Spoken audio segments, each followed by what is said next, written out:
दोस्तों, आप देख रहे हैं प्रोफेशनल रिपेयर चैनल। मैं आपका अपना दोस्त संजय पांडे। आज हम आपको बताने वाले हैं कि 5 रुपए से लेके 20 रुपए के अंदर आप 5 वाट से लेके 50 वाट तक की बल्ब रिपेयर कर सकते हैं कुछ छोटे छोटे पार्ट्सों से। तो चलिए हम लोग जानते हैं उसके लिए हमें क्या क्या चीज़ की ज़रूरत होती है जो मोस्टली फेलियर होते हैं। नॉर्मली आपको पता है कि बल्ब जलते जलते क्या होती है, बल्ब इस तरह से बंद हो जाती है। तो उसमें जो ज़्यादातर फेलियर होते हैं, क्या क्या चीज़ें फेलियर होती हैं, तो हम लोग इस वीडियो में यही चीज़ जानने वाले हैं कि आपको कुछ कम पैसे के अंदर 5 रुपए से 20 रुपए के अंदर आप 5 वाट से लेकर 50 वाट तक की बल्ब रिपेयर कर सकते हैं अपने हाथ पे। तो उसके लिए क्या क्या चीज़ों आपको सबसे ज़्यादा ज़रूरत होती है।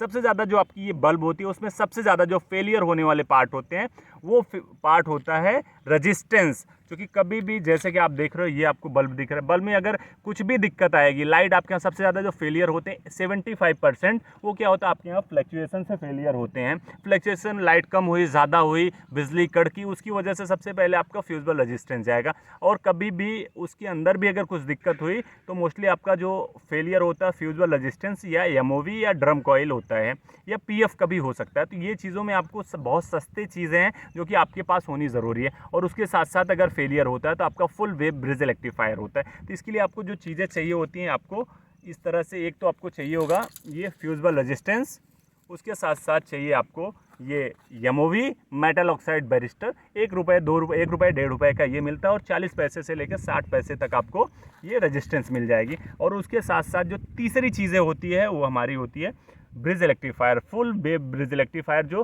ख़राब होते हैं। ये आपके जो एसी वोल्टेज को डीसी में कन्वर्ट करने के लिए यहाँ पे ये यूज़ होते हैं। यहाँ तक कि अगर प्रॉब्लम जो मोस्टली प्रॉब्लम होती है ये इसी सेक्शन के अंदर ही होती है। आपका बहुत ज़्यादा ये एमओवी ख़राब होगा या fusible resistance. Drum coil real में आपका ये जल्दी ख़राब नहीं होता, बहुत होता है इसका वायर यहाँ से टूट जाता है, इसकी वजह से ये दिक्कत आती है। और कभी कभी अगर पीएफ आपका फुल भी गया तो अगर पीएफ निकाल दोगे फिर भी दिक्कत नहीं है, सिंगल पीएफ रहेगा फिर भी आपका चलेगा। और इसमें क्या होता है, एक तरह का इंडक्टर है, बहुत ज़्यादा होता है, इसका वायर टूटता है तो आपको इसको इधर करके वायर भी आप जोड़ सकते हो। और कभी कभी आपका कैपेसिटर भी फूल सकता है, तो इसको भी आप अपने हिसाब से चेक कर सकते हो। बहुत रियल केसेस में ही ये चीज़ें ख़राब होती हैं, बाकी ज़्यादातर तो आपका यही ख़राब होगा। जो चीज़ें आपको हमने बताई, एक आपको ये ब्रिज रेक्टिफायर चाहिए जो कि आप देख रहे हो पीछे लगा हुआ है। दूसरा आपको ये रेजिस्टेंस चाहिए जो कि यहाँ पे आपका किसी में 1 रहेगा किसी में 2।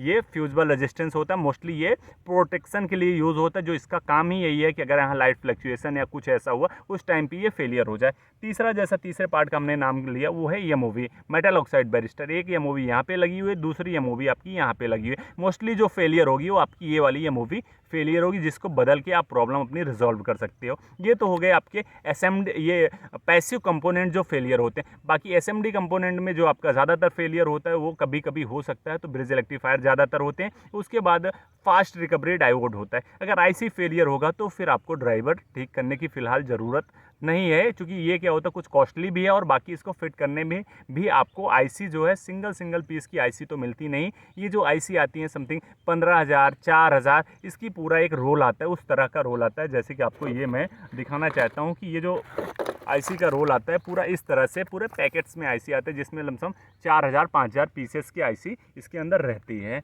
और इसके साथ साथ ये ड्रम कॉइल भी आपका इस तरह से ड्रम कॉइल आता है। और मेन क्या है, जब भी आप बल्ब को ओपन करके अगर फिक्स कर रहे हो तो आपको इस तरह से एना बॉन्ड की बहुत ज़रूरत है। क्योंकि नॉर्मली क्या होता है, आप अगर बल्ब को ऐसे फिक्स कर दोगे तो जो बल्ब की हीट होती है उससे क्या होता है बल्ब कम समय के अंदर ही वीक हो जाता है और बल्ब ख़राब हो जाती है। तो जब भी आप बल्ब को फिक्स करो तो उसके पीछे जो है पेस्ट आप लगा के उसको आप फिक्स कर सकते हो। और इसके साथ साथ जो हमारी तीसरी चीज़ें की रिक्वायरमेंट होती है वो चाहिए हमें एसएमडी वाली बल्ब। नॉर्मली क्या होता है, लोग क्या करते हैं, एक बल्ब शॉर्ट हो गई तो बल्ब को इस तरह से तोड़ के उसके बाद इस पर सोल्डिंग कर देते हैं। लेकिन वो दिक्कत उसमें ये रहती है, अगर एक बल्ब या 2 बल्ब आपने सोल्डिंग कर दिया तो क्या होती है, जो करंट या जो वोल्टेज आती है वो उन दूसरे बल्बों में ज़्यादा आती है, जिसकी वजह से बाकी बल्ब भी फेलियर हो सकते हैं।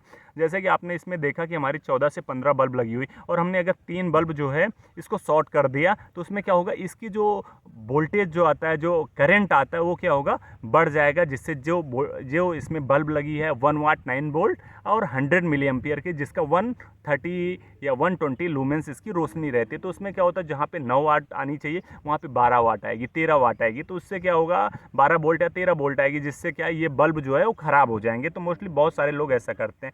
इसके लिए आप ये चीज़ें कर सकते हैं, इसका बल्ब जो है आप गर्म करके निकाल के दूसरी बल्ब भी लगा सकते हैं। नहीं तो आप एक काम करिए, आपके पास जैसे कि आप ये प्लेट देख रहे हैं, इस तरह से प्लेट आपको मिल जाएगी। वो प्लेट भी लगा के आप चीज़ों को क्लियर कर सकते हैं। जैसे कि आप देख रहे हो, ये हमारी जो प्लेट्स है वो 7 वाट की है। यही प्लेट से आपकी 7 वाट भी बन जाती है, 9 वाट भी बन जाएगी और 5 वाट भी बन जाती है। जैसे कि आप देख रहे हो 1 2 3 4 5 6 7, इसमें 7 बल्ब है, यानी कि 1 वाट की बल्ब है ये, 7 वाट की। बाकी आपको जो बाकी भी बल्ब मिलती हैं जिसमें आपके 7 वाट की है, तो उसमें 14 बल्ब लगी रहती हैं। तो आपकी हाफ वाट की बल्ब लगी रहती हैं। तो नॉर्मली इन सारे पार्ट्सों से भी आप बल्ब को रिपेयर कर सकते हैं। और ये बल्ब आप रिपेयर करेंगे तो जल्दी आपकी बल्ब फेलियर नहीं होने वाली। और अगर आपको ईजी लगता है कि आपने एक बल्ब को शॉर्ट कर दिया, तो वो आपको 15 दिन 10 दिन से ज़्यादा चलने वाली नहीं है। अगर वीडियो आपको अच्छा लगा तो प्लीज़ वीडियो को लाइक करिए, कमेंट करिए, शेयर करिए और चैनल को सब्सक्राइब करके अपने छोटे भाई का सपोर्ट करिए।